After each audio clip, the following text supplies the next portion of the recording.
নব আনন্দে জাগো আজি নব রবি কিরণে।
এটাই সুন্দর হচ্ছে বাড়ি থেকে সেট হয়ে এসছে। এই টাকা দিকে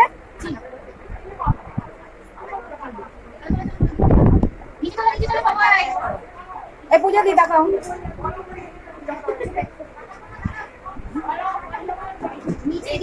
হ্যাঁ হ্যাঁ হ্যাঁ চলো চলো চলো হ্যাঁ চলো।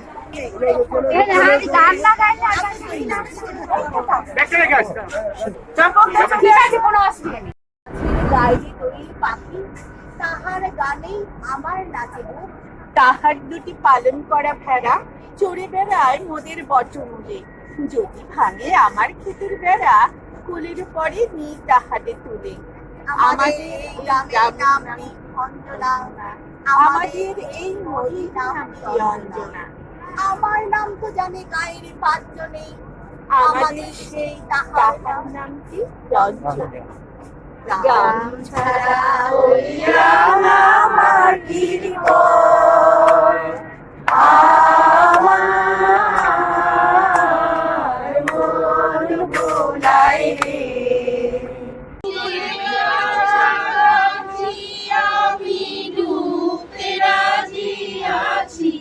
আমি ডুবতে রাজি আছি তোমার খোলা হাওয়া লাগিয়ে পালে। কবিতা কিন্তু একটু চুপ করতে হবে, তা না হলে কবিতা হবে না।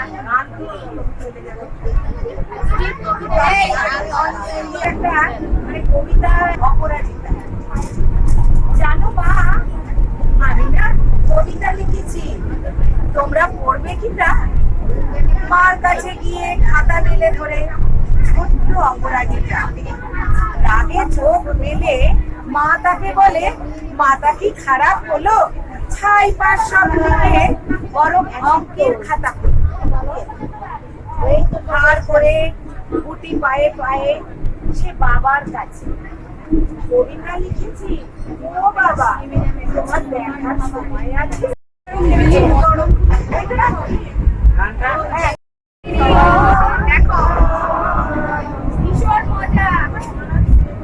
একটা ছোট ইনফরমেশন দিয়ে আপনাদেরকে, যারা রবীন্দ্রনাথের আজকের এই অনুষ্ঠানটা করছেন তারা মাঝে মাঝে ইউটিউবে দু চারটে ইনফরমেশন বা ছোট ছোট বক্তব্য শুনে হয়তো আপনারা খুব মনক্ষুণ্ণ হবেন। সেটা হচ্ছে আমাদের প্রতিবেশী রাষ্ট্র বাংলাদেশ, তাদের সেখান থেকে ইউটিউবে বারবার বলা হচ্ছে, ছোট ছোট ইউটিউবাররা তারা বলছে রবীন্দ্রনাথ নাকি কিছু কিছু গান গগন হরকরের কাছ থেকে কেড়ে নিয়েছে। সম্পূর্ণ মিথ্যা কথা। রবীন্দ্রনাথ যখন তাদের সেলাই যায় কুঠিতে যেতেন তখন গগন হরকরের সাথে একবার তার পরিচয় হয়েছিল। গগন হরকর হচ্ছে একজন ডাক ও তার বিভাগের কর্মী এবং বাউল, এক কথায় বলা চলে চারণ কবি। তিনি চলতে চলতে যে গানগুলো রচনা করতেন মনেও রাখতে পারতেন না। তার একটা বিখ্যাত গান আমরা সবাই করি, বিশেষ অঙ্কে পশ্চিমবঙ্গের গান, আমার একলানি তাই, আমার জগৎ মাতালো আমার একলানি। আমাদের অঞ্জনাদির জন্যই সবকিছু। অঞ্জনাদি না থাকলে এতগুলো আয়োজনে হবে না। আসুন না, আসুন আপনি। হ্যাঁ দাদা আসুন। একটু পেছনে আসুন। না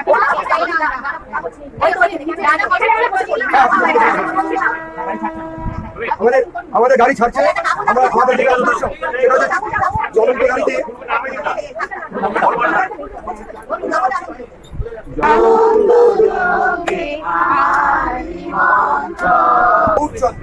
গৌরচন্দ্র ছোটবেলা থেকে খুব ভালো লিখতেন। এই গৌরচন্দ্রকে লেখা সেইটা বিভিন্ন সময় ঠাকুরবাড়িতে ছোট ছোট অনুষ্ঠানে পাঠ করা হতো। রবীন্দ্রনাথ তাকে দেখেই কলম ধরে এবং মাঝে মধ্যে কবিকে এসে পড়াতাম। কবি খুব ভালোই হোক, কৌতুক দেখে গৌরের মতো হয়। এই যে গৌরের মতো চুলটা দেখি এইটাই রবীন্দ্রনাথকে এইভাবে তাকাও রবীন্দ্রনাথ ওই আস্তে আস্তে গৌরের উপরে যাওয়ার চেষ্টা করেন। সেই থেকেই আস্তে আস্তে রবীন্দ্রনাথ বিদেশ থেকে জ্ঞানানন্দিনী এইটা দেখে সেইদিকে কাটিং শিখে ওই ঠাকুর বাড়িতে বসে আশেপাশের মহিলাদেরকে নিয়ে কাপড় কাটিয়ে আরেকটা ঘটনা ঘটলো যে রবীন্দ্রনাথের যে বড় মেয়ে বেলার বিয়ের সময় বেলার যে বড় এসেছিল তারা এসে দেখলো যেমন কাপড় পরেছে ঠিক সেই কাপড় ব্লাউজ যেটা শুনে নব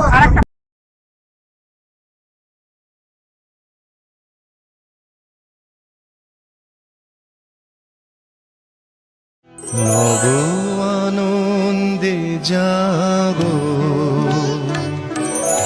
আজি